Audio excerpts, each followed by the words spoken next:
સા ગ મ દ ની ઝા દ મ ગ મ રે સા.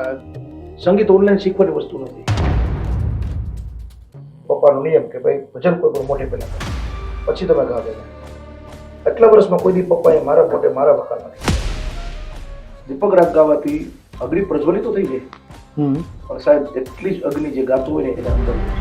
આયા તો ધોતારાના શેર છે રે, પ્રભુજીને સમરાવીના પાર નહીં પહોંચે. એ ટ્યુન કરતા છે તો એ સ્વરે હું અંદર રોયો. હા, એટલે પછી એને હું બીજો સૂર દબાયો તો હું સીધો એ સુરે રોયો. ક્યારે પહેલી વખત એવું ફીલ થયું હતું કે હું સિંગર બનીશ? એકચ્યુઅલી વસ્તુ છે જીતુભાઈ, મને તબલાનો બહુ શોખ હતો કે તમે જો સારા સિંગર ક્યારે બની શકો, તમને તાલનું નોલેજ હોય તો. સાયા મેં તો પકડી એ અંબલિયાની ડાળ રે, જંગલ માઈ એકલી હોજી. નારાયણ બાપુને મેં જેટલા સાંભળ્યા છે ને એ બધાને એટલા નથી સાંભળ્યા. ડર હોય ખરો કે આજે સારું જાય તો સારું, આવું કંઈ મનમાં હોય? એવું બને છે.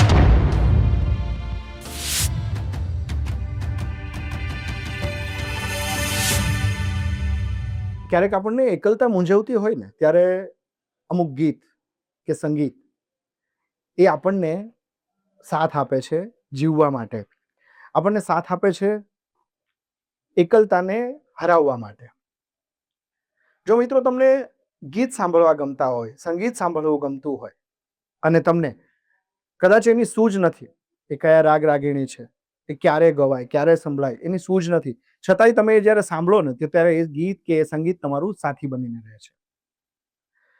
સંગીતની દુનિયામાં જે વ્યક્તિએ સાધના કરી છે, જેમણે એનું શિક્ષણ મેળવ્યું છે, એવા જ એક વ્યક્તિ વિશેષ સાથે આજે આપણે મળવાના છીએ બિયોન્ડ બાઉન્ડ્રીઝ વિથ જીતુ બાંધણિયામાં. આપણે મળીએ છીએ જાણીતા ગાયક નારાયણ ઠાકરને. નારાયણભાઈ કેમ છો? વેલકમ ટુ માય શો ભાઈ. ઘણા સમયથી તમારી સાથે બેસીને ગીત સંગીતની ને આ રાગ રાગીણીની વાતો કરવી હતી, પણ આપની વ્યસ્તતા કદાચ આપણે ભેગા નતા થઈ શકતા. આજે આવ્યા એનો આનંદ છે. હા, એ સમય આધારિત બધું નક્કી છે પેલા કે આપણે આ સમય જ મળવાનું છે, એટલે કાર્યક્રમોની વ્યવસ્થા બધું તો રહેવાનું છે જિંદગીમાં. અને હરેક ક્ષેત્રમાં હરેક કાર્યમાં આપણે પારિવારિક છે, સામાજિક છે, પછી બિઝનેસને આપણે લગતું બધું, એટલે વ્યસ્તતા તમારી પણ હોય ને મારી પણ હોય, પણ મારી પણ ભાવના એટલી જ હોય કે હું જીતુભાઈને જલ્દી મળું, જીતુભાઈ સાથે બે વાત શેર કરું, જે એ વાતો બધા સુધી પહોંચે. અને જે સંગીતના માણસો છે, ભજનના માણસો છે, અને ગુજરાતને આપણે સૌરાષ્ટ્ર આ બધી પબ્લિક અને જે ભજનનો શ્રોતાગણ છે બધું, જીતુભાઈ એવું છે કે અત્યારે તો પરિવર્તન એટલું પણ છે ભજનમાં, સંગીતમાં, બધામાં પરિવર્તન ખૂબ છે. અને નવી જનરેશન છે ખૂબ ડેવલપ છે અત્યારે, સંગીતમાં પણ, ભજનોમાં પણ. અને આપણી પરંપરાઓથી મને એવું લાગે છે બધા લોકો પોતપોતાના પારિવારિક ને બધા જોડાયેલા હશે એમના વડીલો સાથે, તો પરંપરાથી પરિચિત રહેશે, થશે, અને પરંપરાઓને આગળ દબાવવા માટેના પ્રયત્નો કરશે. એટલે આપણા મળવાનો સમય નિર્ધારિત મળી શકીએ. નકર જુનાગઢ ભવનાથથી લઈ અને આમ મહેસાણા સુધી વહી જઈએ, આમ સુરત સુધી વહી જાય, આમ કચ્છમાં વહી જાય, તો એ બધે પટે આપણે ક્યાંક ને ક્યાંક કોઈ પણ વિઝિટ મુલાકાતે મળવાનું થતું જ હોય, પણ આ બે વાત કરવાનો સમય આ સમય જ નક્કી હોય કે આ સમય જ આ વાત થશે. વાહ! એટલે આ સમય આપણો નક્કી થયો, એટલે મને પણ ખૂબ અંદરથી આનંદ છે કે જીતુભાઈને એ વાતને હું વધાવી શકું અને એને મળી શકું. ને ખૂબ ધન્યવાદ આપે મને આ બાબતે યાદ કર્યો એ બદલ. સમયની તમે વાત કરી નારાયણભાઈ. જી. સમયમાં હંમેશા એવું કહેવાય કે મારો અત્યારે સારો સમય ચાલે છે અને કોઈ એવું કહે કે મારો ખરાબ સમય ચાલે છે. સમય સારો કે ખરાબ હોઈ શકે ખરો? જીવનમાં ઉત્તર ચઢાવ હોય છે, જીવનમાં હરેક ક્ષેત્રમાં. મારી દ્રષ્ટિએ હું વાત કરું છું, આ ઉત્તર ચઢાવ થતા હોય છે, પણ જે ઓલો કહીએ ને આપણે કે ભાઈ સત્ય છે એ સત્ય જ રહેવાનું છે, પણ સત્ય એ કોના આધારે છે? અસત્યના આધારે. વાહ. ધર્મ છે તો અધર્મ અધર્મ. છે ત્યારે ધર્મ તમે વ્યાખ્યા સમજાય. એમ સમય જો આપણે અત્યારે નારાયણ બાપુને કેટલો સમય થઈ ગયો, કાનદાસ બાપુને કેટલો સમય થઈ ગયો, પ્રાણભાઈ વ્યાસ આપણે દાદા એનો કેટલો સમય થઈ ગયો, ઇવન દિવાળી બેન છે. હા. આપણે કેવા કેવા લોકસંગીતના સમાજમાં અમૂલ્ય રત્નો કહી શકીએ આપણે આ બધા. કોઈ આપણી લોક પરંપરામાં, કોઈ રાગ પરંપરામાં, કોઈ ભજનની પરંપરામાં, બધે આપણે કેટલું સમાજને એને અર્પણ અર્પણ કર્યું કર્યા છે. છે. તો એ બધાનો એક સમય હતો. હમ. પરિવર્તન આવ્યો ગયો પછી એવું નથી કે તો નારાયણ બાપુનો અત્યારે સમય ડાયરાનો છે તો સંતો અહીં કોઈ ઓછું સાંભળે છે એવું નથી. એનો વર્ગ છે જ. આ જુદો વર્ગ છે કાકા. હા, સમય અને આ તો ભાઈ વસુંધરા એવડી છે બાપુ કે એમાં તમને બધું મળશે. પછી ગઝલના પ્યાસી હોય છે અને ગઝલોમાં પણ એવું છે કે આપણે કહેવાય સૂફી સંતો થઈ ગયા છે. જેમ કે ભક્ત કવિ સતાર નાઝીર વિખયા ભાવનગર લઈ ગયો કે જેને ભગવાનને પણ ઠપકા દીધા છે. એવી ગઝલો છે આપણે સાંભળીએ છીએ. પથિક તું ચેત જે પથરા સહારા પણ દગો દેશે. હરિરૂપ મંઝિલનું ઉતારા પણ દગો દેશે. કેવી ગઝલો છે. ખુશી દેજે જમાનાને મને હરદમ રુદન દેજે. અવરને આપજે ગુલશન મને વેરાન વન દેજે. શું કહે છે? અને એમ સત્તાર સાહેબ હવે પોતે મુસ્લિમ હોવા છતાં એમને એ સમયે એમને ઘણી બધી અને ઘણી બધી તકલીફો પડી હશે કે જે સમયે અને શૂન્ય કૃષ્ણ ભક્તિના ભજનો લખેલા છે. આપણે લોક પરંપરામાં ગવાય છે કાનુડો કાળો કાળો રાધા ગોરી ગોરી ગોરે. તો પણ આપણે દીપમાં કહ્યું છે કે લખેલો કોની રચના છે? એક ભક્ત કવિ સત્તારની છે. એમાં મુસ્લિમ પણ એમને કેવા આપણે પદો આપ્યા છે કૃષ્ણ ભક્તિના, ગુરુ પરંપરાના ભજનો એવા સંતોના. એટલે સમય આધારે પરિવર્તન આવતું હોય છે.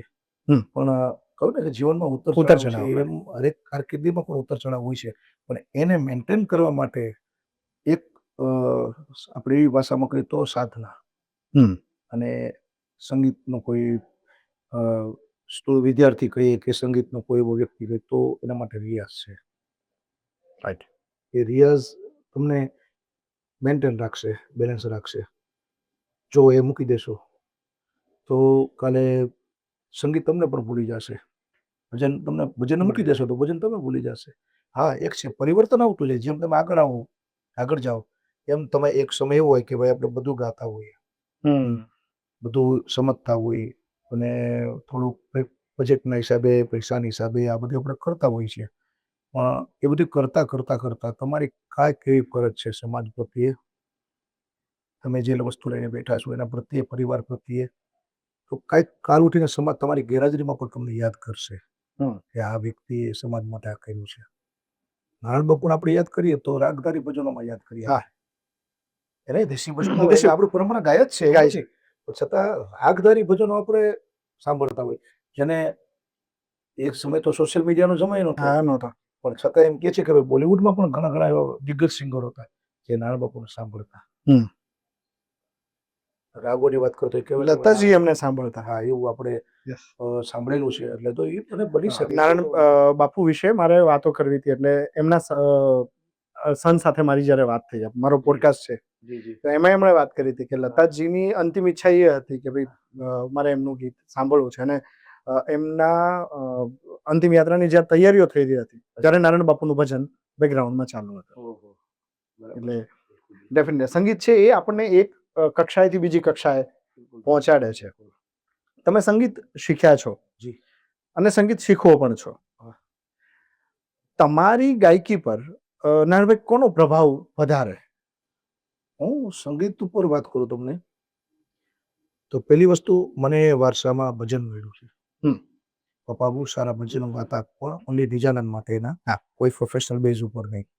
પોતે ત્યારે તો શું મજૂરી કરતા, કામકાજ કરતા એમ કે થાકી ગયા છે, 5-10 મિનિટ અડધો કલાક હાર્મોનિયમ લઈને બેસી ગયા છે અને એ ભજનો ગાયા. કાયા તો ધોતારાના શેર છે રે પ્રભુજીને સમરાવીના પાર નહીં પહોંચે. એવા ભજનો બધા ગાતા. એવા ભજનો ગાઈ અને તે કલાક ભજન કરી દે એટલે એકદમ મેન્ટલી ફ્રેશ બધી રીતે ફ્રેશ થઈ જતા. એટલે એ વસ્તુ ત્યારે વાવેતર કરતા હતા. કરતા મારા દાદા પણ ખૂબ સારું ગાતા.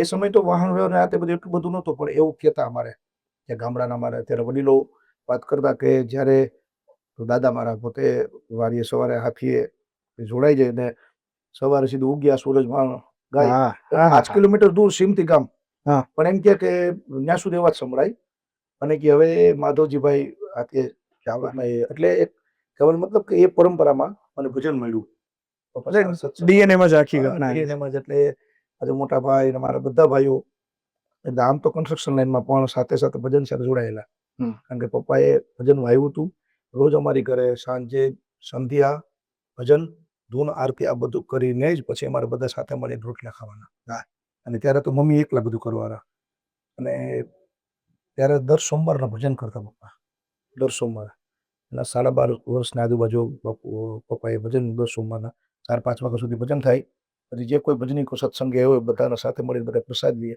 પછી આ રીતે દર સોમવારના ભજનની અમારી પરંપરા જળવાઈ ગઈ હતી પછી પપ્પાએ સોમવારનું ઉજવણું કરી અને દર મહિને જે શિવરાત્રી આવે જેને આપણે અંતારી તેરસ પ્રદોષ કહીએ આપણે એ શિવરાત્રીના આશરે અત્યારે 28-30 વર્ષ થઈ ગયા એ ભજનો જે આપણે એમના પપ્પા 2020માં પોતે વિદાય લઈ ગયા પણ એ ભજન પરંપરા આપણે જાળવી રાખી છે અને એ જાળવી રાખવી છે ભજનોમાં એ વારસો મળતો રહ્યો અને ત્યારે એ સમયે મને એવી વાત મને કરતા પપ્પા કે એક રૂમમાં બહુ મારી નાની ઉંમર 6-7 વર્ષની અને પપ્પાને બધા એના ભાઈબંધો સાથે સત્સંગીઓ બધા ભજન ગાતા હતા એ સમયે બાજુના રૂમમાં કંઈક હું મમ્મી પાસે રોતો હતો તો ત્યાં બાજુના રૂમમાં પપ્પાને એ બધા બેઠા ને તબલાને પેલા ટ્યુન કરવું પડે ટ્યુન કરવું પડે જે સુર તેમાં ગાતા હોય સ્વર એ ટ્યુન કરતા હશે તો એ સ્વરે હું અંદર રોયો એટલે પછી એને બીજો સુર દબાયો તો હું સીધો એ સુરે રોયો એવું ઘટના બનેલી પછી કોઈ 2-3 સુર અલગ અલગ દીધા હું એ સુરે ઉપર રોતો જાઉં એટલે કહેવાનો મતલબ મારું ત્યારે માઇન્ડ તો એ સુરમાં હતું કે નહીં ખબર નહીં પણ જે સુર દબાય સુરે રોવું એટલે જે સત્સંગીઓ બધા હતા એને એવું થયું કે હારું આ બાળકમાં કદાચ કંઈક હશે ઝવેરાત મારા સુરનું આને અત્યારથી કંઈક એના છે એવું પછી એવું કીધું બધાએ કે રામજીભાઈ કે એમને મારા પપ્પાનું નામ રામજીભાઈ કે બધું એમને કીધું બધાએ કે એમને થોડું સંગીતનું પદ્ધતિસર જ્ઞાન આપજો જેથી એને ખ્યાલ રહે સંગીતનો ખ્યાલ પડે અને ભજન ગાવાની એને પણ મજા આવશે ને ભજનમાં એને સમજાશે બધું પછી મારું આ રીતે સમય ચાલુ થયો એક બાજુ એજ્યુકેશન ને એક બાજુ સંગીતનું બે સાથે સાથે મારે ટ્રેકો ચાલુ હતા તમે નામ કીધા દાદાનું નામ માધવજીભાઈ પપ્પાનું નામ રામજીભાઈ તમારું નારાયણ નામ ફેમિલીમાં જે છે ઈશ્વરનું નામ લેવાય એવા જ નામ છે જી અમારે આખા ફેમિલી બધાના એવું નામ છે મારા દાદાનું નામ માધવજીભાઈ એમના પણ પિતાજીનું નામ તો રણછોડભાઈ ઓકે માધવજીભાઈ એમના મારા પપ્પાને 5 એમ બધા પણ રામજી અસરાજ માધવ ભાઈ ગિરધર વલ્લભ અને ગોપાલ આ રીતે બધા નામ બધા જે બધા કાકા છે બધા પછી મારા ફેમિલીમાં મારા પપ્પાને અમે 5 ભાઈઓ પપ્પાને 5 સોનો મારે એટલે 5 નામ વિઠ્ઠલ સૌથી મોટા ભાઈ મારે બીજા નંબર ઉપર ગોવિંદ ત્રીજા ઉપર ભરત પછી ગોરધન પછી હું નારાયણ એટલે આ એક એમ કે ભાઈ ઘરમાં નામ લે તો ઈશ્વરનું નામ લે અને મને એમ કહેતા કે ભાઈ મારા દાદા એ સમય મારું નામ તો મારા દાદા એ ત્યારે સમયે અને મારી બહુ નાની ઉંમર દાદા ગજાલી પછી એમ કે નારાયણ એ રીતે નામ આપેલું તમે તો આજે વાસાની વાત કરી ગાયકીની વાત કરી ક્યારે પહેલી વખત એવું ફીલ થયું હતું કે હું સિંગર બનીશ એકચ્યુઅલી વસ્તુ છે જીતુભાઈ મને તબલાનો બહુ શોખ હતો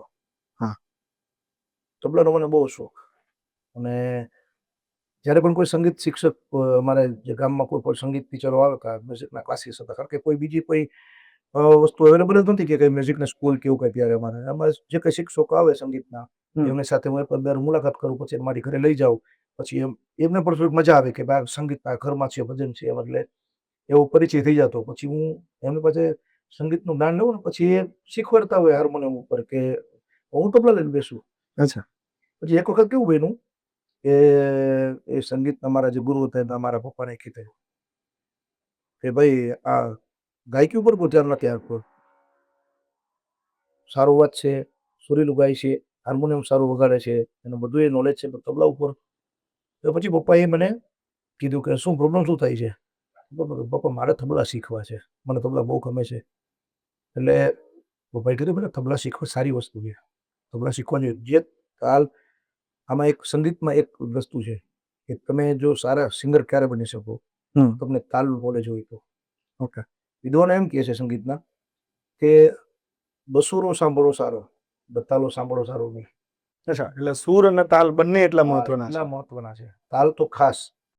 બેતાલોનો સારો આવશે. બસુરો કદાચ સોરમાં આમ તેમ કદાચ ચાલી લેશો, પણ બેતાલો એ સારું નહીં સંગીત માટે એમ કહે છે વિદ્વાનો બધા. એટલે પછી પપ્પાને કીધું તબલા શીખવા છે ને, એટલે ભાઈ કીધું ભાઈ તબલા સારી વસ્તુ છે, તું શીખ, આનંદ કર, પણ વધારે તું ગાયકી ઉપર ફોકસ એટલા માટે કર કે બેટા મારે ભજન ગવડાવવા છે. ત્યારે પપ્પાને એવી ઈચ્છા. હમ અને ત્યારે એવું કઈ ધ્યાન નતું કે હું પ્રોફેશનલ બેઝ ઉપર કલાકાર બનીશ ને આ બધું એવું થશે કઈ. પણ એવું એકવાર જયપુરમાં નાનકડા એક ગઢવીના નેહડામાં ભજન હતા. હા. ગઢવીના નેહડામાં. અને એ ભજન દરમિયાન કારણ કે ત્યારે સારા વગાડવાવાળા તમને મળવા એ પણ મુશ્કેલ. મુશ્કેલ હતો. સારા વગાડવા સાથે, કારણ કે તમે સારા વગાડવાળા સાથે ગાવશો તો તમારો સારો રિયાઝ થશે, તમને તમારી ભૂલો Okay. વિશે ખ્યાલ પડશે. અથવા કોઈ સારો ભજની હશે તમારી જોડે અને ગાશો તો તમને બે શબ્દો જો કેવા લાયક હશે વ્યક્તિ તો કહેશે. Yes. એટલે તો કહેવાનું નથી પણ કહેતા. એ કે છે ઓકે છે, બરાબર છે, આ રેડી બરાબર. પણ સાચી વાત કહેવાનું છે, તમારું હિતે છું એ એ તમને તમને બે વાત સાચી કહે છે. અને એ વાત જો સમજી લેશો ને અને વાત તમે જીવનમાં ઉતારી લેશો તો આગળ જતા તમારા માટે ફાયદાકારક છે. સારું કેનારા બહુ બધા લોકો, હા, સાચું પણ એ કેનારા યાદ જોઈએ. રહેશે તમને. એટલે પછી એ ગઢવીના નેસડામાં ભજન હતા, ભાઈ વ્યક્તિનું દાડો કે કંઈક એવું તો ભજન હતા. એ દરમિયાન મેં પહેલી વાર ભજન ગાયેલું, સાયા મેં તો પકડી આંબલિયાની દાળ. હમ આઈ થિંક મીરાબાઈનું આપણે ચોથા કે પાંચમા ધોરણમાં એ ગુજરાતીમાં ભજન આવતું આપણે. એ ભજન નતું મેં કોઈનું સાંભળેલું, મેં કોઈનું નહોતું સાંભળેલું. એક જ વખત ત્યારે શું છે કે સ્કૂલમાં કોઈ સારું ગાતા હોય એટલે ઊભા કરીને એમને ગવડાવે ગવડાવે. શિક્ષકો બધું એવું. એટલે મને ગવડાવ્યું ઓન ધ સ્પોટ. મને કઈ એના કમ્પોઝિશન વિશે ન કરી, ત્યારે તો મને સંગીતનું નોલેજ એ નહોતું અને હજી બી નોલેજ નથી. આપણે તો બસ એક પાપા પગલી કરીએ છીએ અને ગુરુના જે કંઈ મળ્યું છે પ્રસાદી રૂપે આપણે બાટીએ છીએ. હા. એટલે એ ભજન હતું, સાયા મેં તો પકડી એ આંબલિયાની ડાળ રે જંગલ માઈ એકલી હોજી. અમુક વેરિએશનો કુદરતી છે.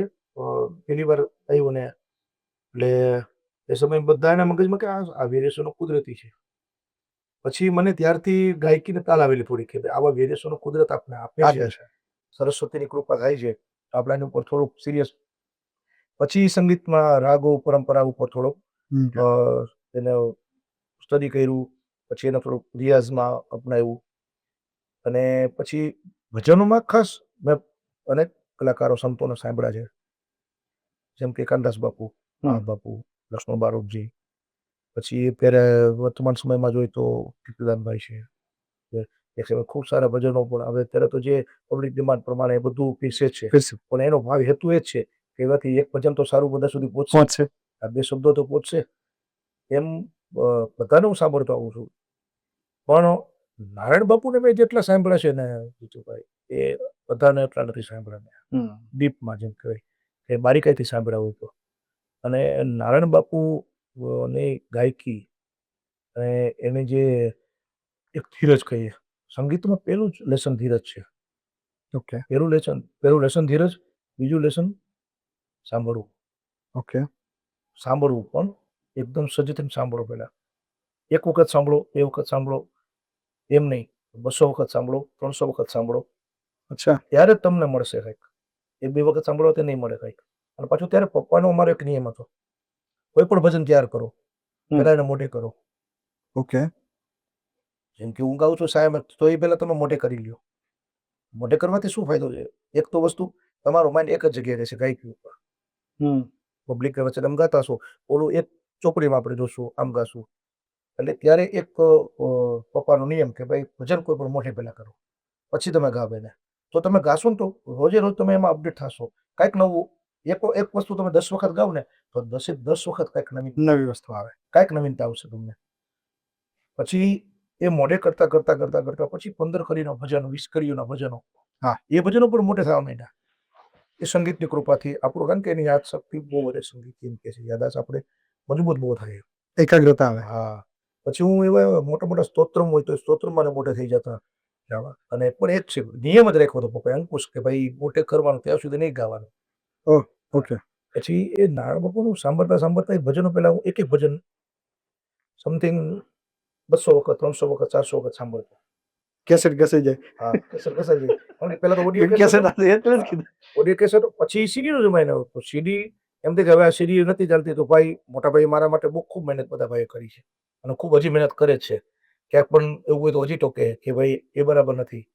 મોટા મોટી વાત એ છે જીતુભાઈ, મારા પપ્પા 10-15 વર્ષ એમને મને ફેરવો. હમ. પછી પ્રોફેશનલ બેઝ યાર પ્રોગ્રામમાં ચાલુ છે મારા 5 વર્ષ પપ્પાને મેં ફેરવા ભેગા. હમ. એ 5 વર્ષ દરમિયાન જે મને શિક્ષા મળી છે ને એ ન ભૂતો ન ભવિષ્ય મને કોઈ નહીં આપી શકે એ શિક્ષા. બીજી વાત, આટલા વર્ષમાં કોઈ દી પપ્પાએ મારા મોઢે મારા વખાણ નથી કરેલા. મોટે ભાગે બાપ એવું જ કરે. હા, બાપ વખાણ ના, પણ બીજા કોઈ કહે અને સાંભળે તો એ બરાબર છે. અને ક્યારેક બહુ સારું ગવાઈ ગયું હોય, જો સારું ગવાવું એ કુદરતની કૃપા છે. હમ. આપણે ધારીને બેસીએ કે ના આજે મારે જમાવી દેવી છે, આજે આનો રાઉન્ડ ફેલ જાય, મારું રાઉન્ડ સારું જાય, એ વસ્તુ એ આપણા મનના વેવ છે. પણ એ પપ્પા કહેતા મને, જ્યારે પણ તમે બેઠા કોઈ પણ જગ્યામાં, મહાદેવની જગ્યામાં બેઠા છો, કોઈ સદગુરુ પરંપરાની જગ્યામાં બેઠા છો, કે કોઈ અન્ય દેવી દેવતાઓ કે માતાજીના સ્થાનમાં બેઠા છો, હાર્મોનિયમ પર બેસો એટલે પહેલા એને અર્પણ કરીને તમે શરૂ. તમે હાર્મોનિયમ પર બેસો અને ગાવાની શરૂઆત કરો એ પહેલા યાદ કોને કરો? હું છે ને પહેલા શિવને યાદ કરું છું. ઓકે. એટલા માટે કે હું મારા ઈષ્ટ માનું છું, સાથે સાથે મારા સદગુરુ પેલો શિવ છે, હું એને હૃદયથી સદગુરુ માનું છું. ડર હોય ખરો કે આજે સારું જાય તો સારું, આવું કંઈ મનમાં હોય? હા, એવું બને છે. હરેક કાર્યક્રમમાં બનતું જ હોય છે. તમે સામાન્ય બેઠકમાં બેઠા હોય તો બી ભલે, અને 50,000 કલાક પબ્લિક બેઠું હોય તો બી ભલે, એ બનતું જ હોય છે. એટલે રાગ કે સૂરને લઈને એટલા એલર્ટનેસ હોય. વિચારો આવતા જ હોય આપણે કે આજે હું સારું પરફોર્મન્સ આપું. પણ મારી હંમેશા માટે એક જ પ્રયત્ન હોય છે તો હું કંઈ પ્રોગ્રામમાં એઝ એ પ્રોફેશનલ ગયો હોય અથવા ક્યાંય એ રીતે કે ભાઈ આજે હાવ મારી મિત્રતાને ખાતર કે કોઈ સંબંધને ખાતર જવાનું થયું છે, તો બેના મહેનતમાં કોઈ ડિફરન્ટ નથી હોતો. ના. હું જ્યાં એ મહેનત કરું એ જ મહેનત ત્યાં કરું. ભાવથી ગયા હોય. દિલથી જવું કે દિલથી જવું, હા, કઈ ફરી ફરક નથી પડતો. વસ્તુમાં એમ પૂરેપૂરું ન્યાય આપવાનો. અત્યારના સમયમાં લોકો સ્ટ્રેસ ફીલ કરતા હોય છે. કોઈ એવો રાગ છે કે જે સાંભળીને સ્ટ્રેસ દૂર થાય? ઘણા બધા રાગો આમ છે તો ટેસ્ટ માટે. પહેલી તો વસ્તુ એવી છે, સંગીતમાં તમે કોઈ પણ રાગ સાંભળશો ને, હા, એટલે એ ટેસ્ટ તો પહેલી વસ્તુ દૂર કરશે જ. ઓકે. કોનો સાંભળો છો એ જરૂરી છે. હમ. હું સાંભળો, જો હું હવે તમને આપણે એ પ્રશ્ન જ ઉખેડી દીધો છે એટલે હું તમને આજે થોડી મારી જે દ્રષ્ટિએ વસ્તુ હાલે છે, મારા વિચારો એ તમને રજૂ કરું. જે એક પરંપરા, શાસ્ત્રીય પરંપરા કહેવાય. રાગો સાંભળવા તો શાસ્ત્રીય પરંપરામાં સાંભળવા. ઓકે. તમે ભજનો સાંભળો છો તો ભજનોમાં પણ એવું છે કે આ ભજન સાંભળવાથી કે આ રાગ આ ભજન આ રાગમાં સાંભળવાથી તમને એનો ફાયદો થાય જ.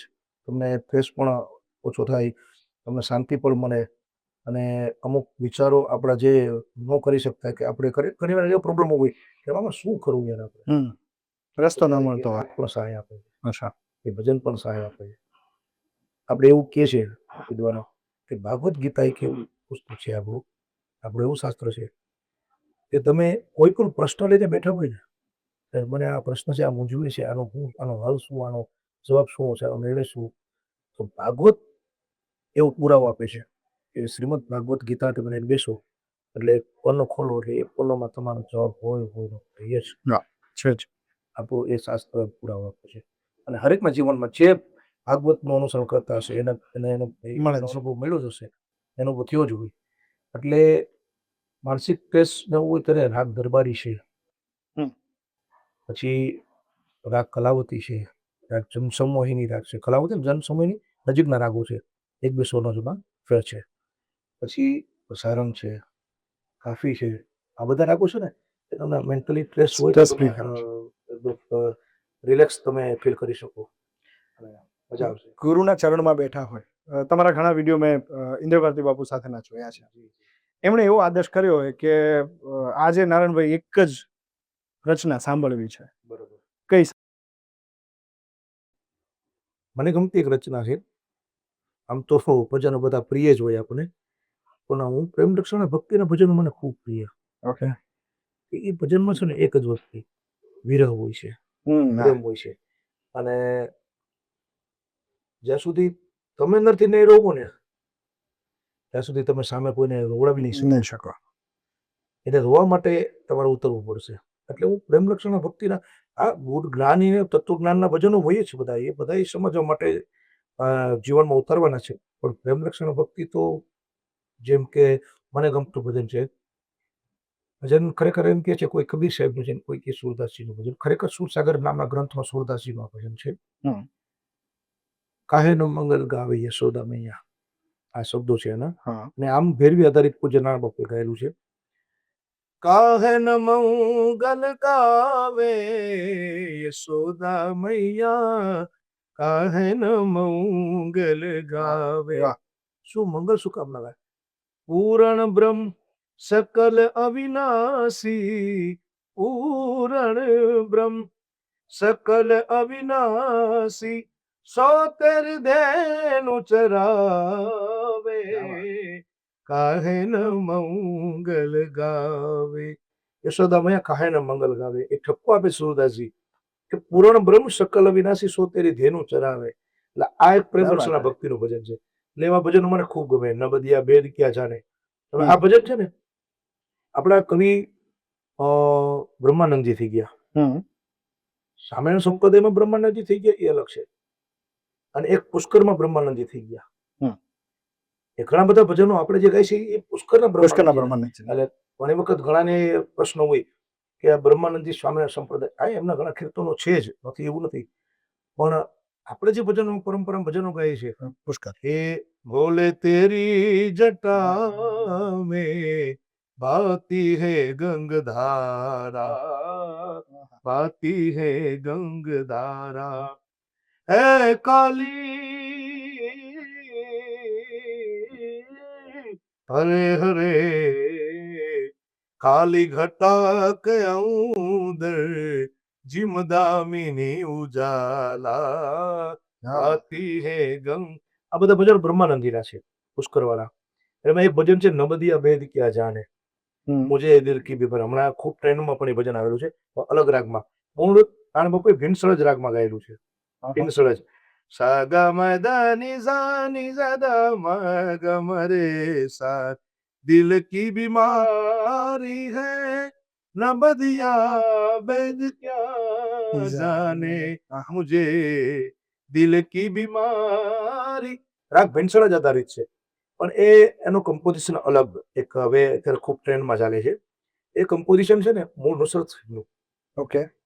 નુસરત ફતેહ અલી ખાન સાહેબ, હું છે ને ગઝલમાં કવાલીમાં વધારે એમને સાંભળું. નુસરત ફતેહ અલી ખાન સાહેબ ખૂબ સમાજને ખૂબ એને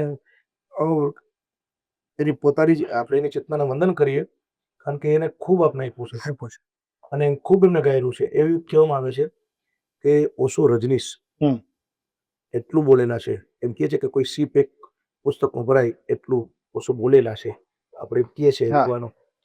તો હું એવું માનું છું કે નુસરત સાહેબ એટલું ગાયું છે એક સીપ આખું પુસ્તકનું જેમ ભરાય ને એમની કેસેટો એમની રચના એટલું ગાયું છે. આઈ થિંક કદાચ દુબઈ કે મને ખ્યાલ છે ત્યાં સુધી દુબઈનો શું કાર્યક્રમ હતો, સાસો કી માલા પે સિમરૂ મેં એ રચના નુસરત સાહેબ ગાયેલી. એ રચનામાં એક કરી છે લાસ્ટ, પ્રીતમ કા કુછ નહીં હે વો તો હે નિર્દોષ. સાહેબ આ એક જ લાઈન સમથિંગ નુસરત સાહેબે 1.5 થી 2 કલાક અલગ અલગ વેરિએશનમાં, જે વેરિએશન રિપીટ પણ ન થાય, શું વાત છે, 2 કલાક એ માણસે રોતા રોતા ગાયેલું છે દુબઈના કાર્યક્રમમાં. એટલે એ ચેતનાને આપણે પ્રણામ કરીએ. એટલે એમાં જે બ્રહ્માનંદજીના ભજનો છે, એમ ભક્ત કવિ લાલ એમાં પણ આપણે પદરૂપ છે. તો લાલ એક આપણે આપણા ગુજરાત ભવનાથમાં પ્રેરણાધામ આપણે આશ્રમ છે, વલસાડમાં આપણે હાથીજો લાલગીરી આશ્રમ છે, એ લાલ બાપુના પણ ઘણા ભજનો છે. પણ આજે ભજનો અમુક ગવાય છે નારાયણ બાપુ ગયેલા, એ વઢવાણમાં ભક્ત કવિ લાલ થઈ ગયા, એમની રચનાઓ છે બધી. એમ બ્રહ્માનંદની આ નબદિયા બેદ ક્યાં જાને રચના શિવરાત્રીમાં ઇન્દ્ર ભારતી બાપુના ઉતારે પહેલી વખત રામદાસજીએ ગાયેલી. ઓકે. અને નુસરત સાહેબનું કમ્પોઝિશન, જહાં મેં હર કઈ હરસું મેરે પ્યારે મેરે મહેબૂબ મુझे तुम याद आते हो. હવે જો એની પેલા કોને ચોરી કરેલી છે કમ્પોઝિશન એ પણ તમને કહી દઉં. આપણે પિક્ચર ગોવિંદાનું નસીબ મૂવી આવેલું, હસીબ એમાં રાજસ્થાનમાં ગયેલું છે એક, મુજે આહા. તુમ યાદ આતે હો. એ મૂળ નુસરત સાહેબનું કમ્પોઝિશન, એમાંથી આમાં લેવાય. પછી એ મૂવીમાં આવેલું, એમાંથી આપણે રામદાસજીએ લીધેલું. ઓકે. એટલે એ રચના કમ્પોઝિશન રામદાસ કુંડલીએ એમને બનાવેલું. પછી એ દરમિયાન મેં ઓરિજિનલ, અમે જુગલબંધી બેઠા હતા, આહા. યોગેશ્વરી બાપુ, આપણે એને આજ યાદ યાદ કરી રહીએ, આપણે વચ્ચે નથી પણ એના ભજનો કાયમી આપણા હૃદયમાં આપણે એને યાદ કરીએ અને સાંભળીએ છીએ. અને યોગેશ્વરી બાપુ, હું અને રામદાસજી, અમે ત્રણેય ત્રિપુટી જુગલબંધી બેસેલા. ત્યારે પહેલી વખત રામદાસજી ગાયેલું આ નબદિયા ભેદ ક્યાં જાને, નબદિયા ભેદ, આ રીતે એનું કમ્પોઝિશન હતું. અને મેં ઓરિજિનલ ગાયેલું નુસરત સાહેબનું, મુજે તુમ યાદ આતે હો. અને પૂજ્ય યોગેશ્વરી બાપુએ એને બોલે તેરી જટામાં ગાયેલું. પણ ઓલું કે ને કે અમુક રચના છે ને, અમુક સ્વરની, અમુક અવાજની રાહ જોતી. તો નુસરત સાહેબનું કમ્પોઝિશન શું છે?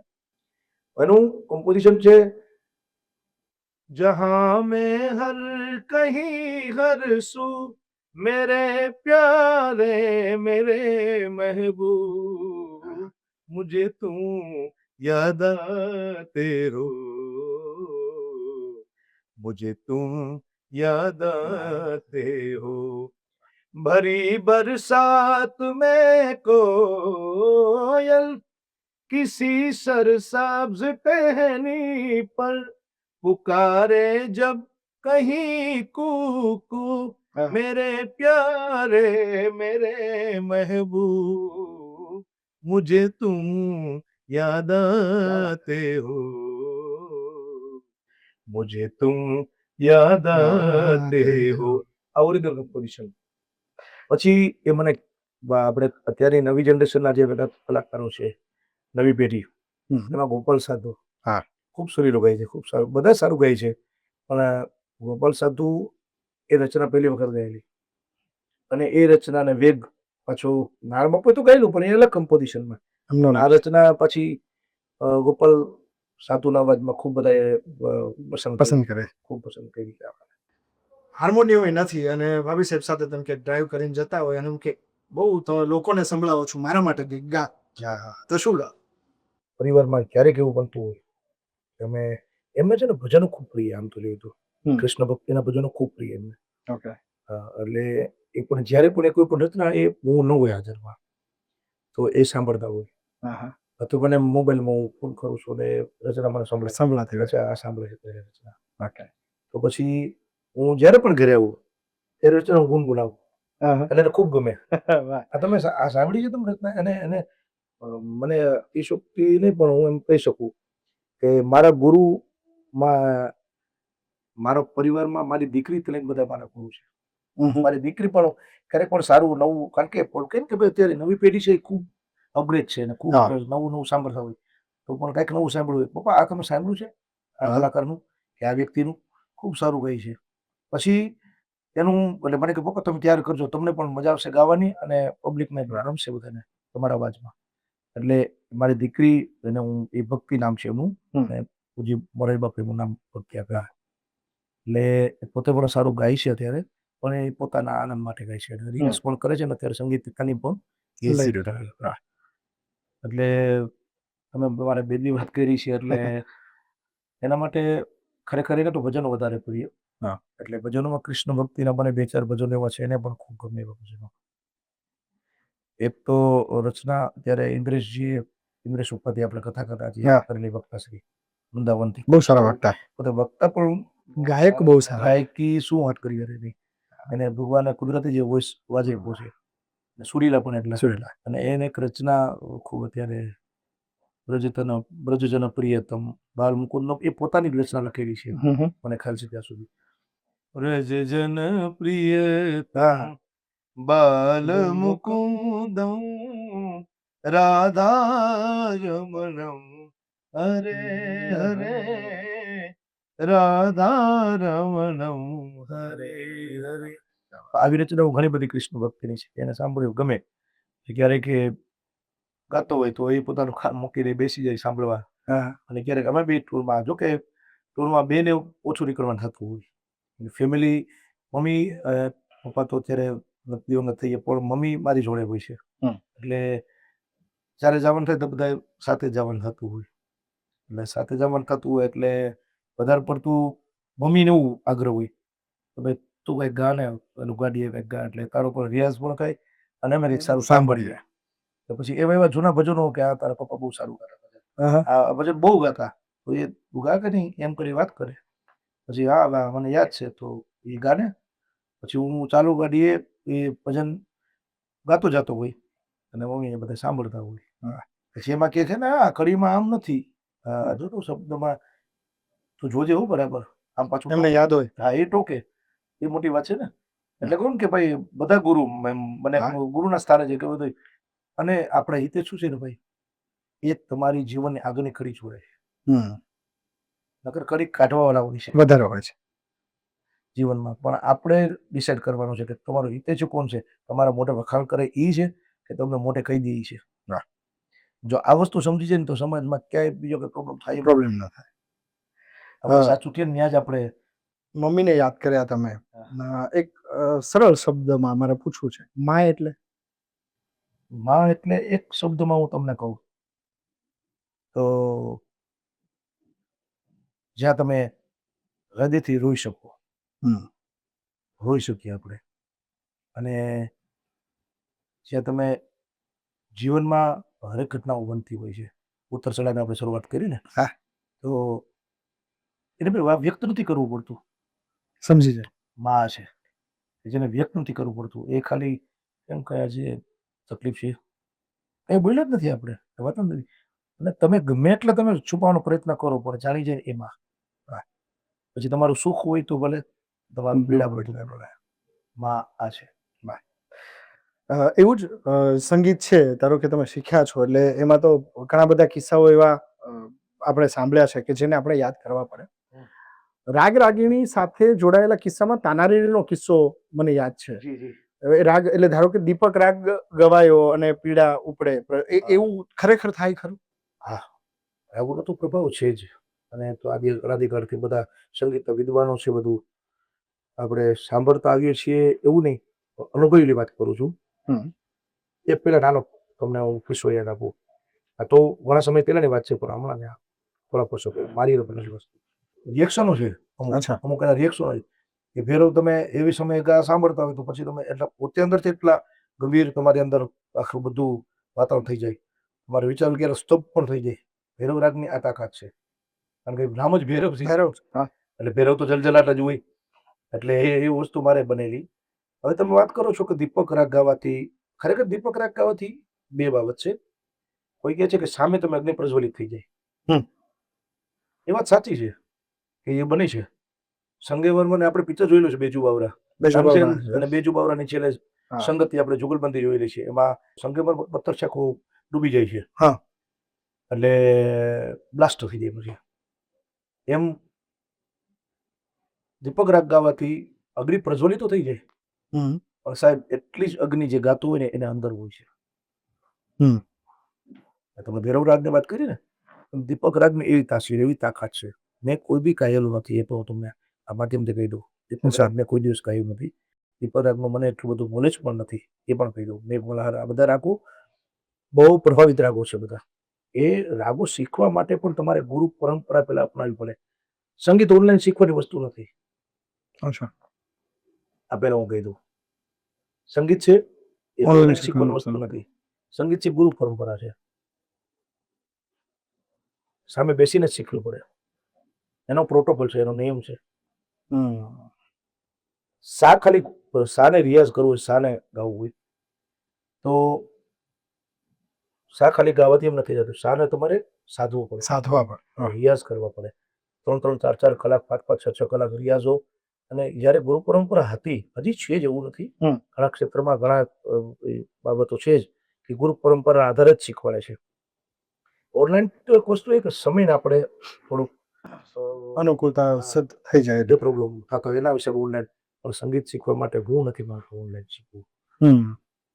ઘણા બધા મને વાત કરો હું શીખવતો નથી ભાઈ, હું શીખવતો નથી, કારણ કે હું પણ હજી શીખું છું. પણ મને જે ગુરુ પ્રસાદી રૂપે મળ્યું છે એ પ્રસાદી બાટલું છું, વેચો છો. અને કોઈ એમ કહેતા કે ભાઈ હું સંગીત એટલામાં શીખી લઉં ને એટલી ફીસ છે ને, ઘણા બધા પ્રોબ્લેમો થતા હોય એમાં. હા. પણ સંગીતની પેલી વસ્તુ તમે કોઈ ફીસ દેતા જ નથી. તો? સંગીતની ફીસ સંગીતને તમે આંકી નથી શકો કોઈ પણ એના રૂપિયામાં કે હીરામાં વાહ. કારણ કે એ એક પ્રસાદી છે બાપુ. અને હું ચાલો એટલા રૂપિયા લઈને પ્રસાદી આપી દઉં એમ પ્રસાદી મળે પૈસાથી કળા નથી ખરીદી શકાતી. હા, એમ કે છે ને આપણે કહેવત છે. એટલે સંગીત આખી વસ્તુ અલગ છે અને સંગીતના તમે શબ્દો જુઓ. સંગીત એમાંથી આપણે સ આગળનો કાઢી નાખો શું હોય તું ગીત, હવે ચાલો સ રાખો વચ્ચેથી ગ કાઢી નાખો સંત, હવે ચાલો વાંચોથી ત કાઢી નાખો અને આગળ સંગીત સંગી. એના એના એના અર્થઘટનો પણ જોતો ખરી કેવા સરસ થાય છે બધા. અને સંગીતમાં એક વ્યાખ્યા ગાયન, વાદન અને નૃત્ય. હમ. આ ત્રણેય કલાઓને જે સમજી શકે આ ત્રણેય કલાઓનો સમાવેશ એમાં થતો હોય આ ત્રણેય કલાઓને સંગીત તરીકે આપણે સાઉથમાં અત્યારે એવું કહેવાય છે કે આપણે અત્યારે આ ગુજરાતમાં કે આપણે સૌરાષ્ટ્રમાં કે પણ આપણે દીકરી બહાર જોવા જતા હોય કે આપણે લખીએ આપણે દીકરાનો કઈ સંતાન નો કરવા જતા હોય એટલે સામાન્ય આપણે અમુક કેટલું ભણેલા છું હા. રસો બનાવતા આવડે છે બીજું કઈ કોર્સ કરેલો છે આવું સામાન્ય હા, બેઝિક સવાલ હોય. પણ એવું કેવું છે કે સાઉથ દક્ષિણ ભારતમાં જ્યારે પણ કોઈ દીકરાનું સગપણ કે નક્કી કરવા જાય દીકરીને જોવા જાય એટલે પેલું સંગીતમાં ગાતા આવડે છે કે કઈ ઇન્સ્ટ્રુમેન્ટ વગાડો છો કે નૃત્ય ફાવે છે ના. આ પેલો પ્રશ્ન હોય છે. રસોઈની બધું પછી એટલું એ લોકોએ સિરિયસ લીધું છે સંગીતને. સંગીતને આપણે આપણી પરંપરાઓને જાળવીએ છીએ પણ શાસ્ત્રીય પરંપરામાં ક્યાંક ક્યાંક આપણે ચૂકી જઈએ છીએ. અને મારો એવો પ્રયત્ન હોય છે કાયમી માટે કે સામેનો વ્યક્તિ સાંભળે છે તો એને ભજન ગમે સાંભળે છે તો એ ભજનથી એ કયા રાગમાં છે કમ્પોઝિશન કોને બનાવેલું છે શબ્દો કોના છે એનો પરિચય કરાવો. અને જરૂરી છે સમજ સાથે એ વ્યક્તિ એટલે હું સંગીતને આ રીતે રિપ્રેઝન્ટ આ રીતે કરું કરો છો. સ્ટેજ ઉપરથી કે ભાઈ હું આ રાગ ગાઉં છું આ રાગમાં ભજન છે તમે સાંભળો છો બધા સાંભળ્યું પણ આ રાગમાં ભજન છે પૂજ્ય બાપુએ ગાયેલું છે પૂજ્ય કાંતાસ બાપુએ કે કેવલ કોઈ પણ કલાકાર ગાયનું નામ આપણે આપીએ. નારાયણભાઈ, પહેલી વખત તમને મેં TV9માં ફોક સ્ટુડિયો કરીને કાર્યક્રમ કર્યો ત્યારે સાંભળ્યા હતા. એ પછી તો ઘણી બધી રચનાઓ સાંભળી. એ સાંભળ્યો અને સાથે એ પણ ખ્યાલ છે કે તમે રાગ રાગિણી ઉપર બહુ સરસ વાત કરી શકો છો. આપણે વાત કરવા બેસે ને તો કલાકોની કલાકો જાય. નેક્સ્ટ એપિસોડમાં ફરીથી બેસવું છે તમારી સાથે અને માત્ર સંગીતના રાગ એની અસર એ ગાયકીની સમજ એવી કંઈક જેને પર્ટિક્યુલર એ લોકો માટે કે જેમને સંગીતમાં ગીતમાં રસ છે એવા લોકો માટે એક સરસ મજાનો એપિસોડ તમારી સાથે કરવો છે. એના માટે મને ખૂબ સારું તમે મને એક જોઈએ તો સબ્જેક્ટ પણ આપ્યો જી. અને એ સબ્જેક્ટ ઉપર હું પણ ક્યાંક ચૂકી ગયો છું તો લેસન પણ કરીશું અને કારણ કે જેમ જેમ તમને પબ્લિક સુધી કંઈક સારી વસ્તુ મેસેજ પહોંચાડવાનો જે પ્રયત્ન છે એ પ્રયત્નમાં હું સહભાગી થાઉં છું અને મને સમય મળે છે એ બદલ ખૂબ હું અંદરથી આનંદ થાય છે મને અને બસ આવું આપણે નવું કંઈક સમાજને આપતા રહીએ એવી તમને પણ શુભેચ્છા અને બસ તમારી શુભેચ્છા કાયમી મારી જોડે રહી અને બધા સાંભળવાળા છે એ બધા પણ બસ કાંઈ કંઈક અમને નવું પ્રાપ્ત થાય એના માટેનું અમારા સાથે જોડાયેલા રહે અને ડેફિનેટલી જે સંગીતનો રસ છે એ જ અત્યાર સુધીની આપણી ચર્ચા એમને સાંભળી હશે. બાકી જેને શરૂઆતમાં ઘણા મિત્રો આવીને એક્ઝિટ લઈ લેતા હોય છે આનો વોચ ટાઈમ જે છે ને એના આધારે બધી વસ્તુ આપણને આંકડાઓ ખબર પડે છે કે આપણા કલાના ચાહકો ખરા ચાહકો કેટલા છે. આશા રાખીએ કે આપણે ફરીથી એક વખત જલ્દી મળીએ અને કલાને લગતા એક સરસ મજાના એપિસોડની વાત કરીએ. આપ મારા શોમાં આવ્યા એના માટે મને ધન્યવાદ છે. અને તમારી વેટ હું કરીશ અને તો પાછો બોલાવું અને હું કંઈક નવું લેસન લઈને આવું આપને આપું. Thank you very much. ધન્યવાદ.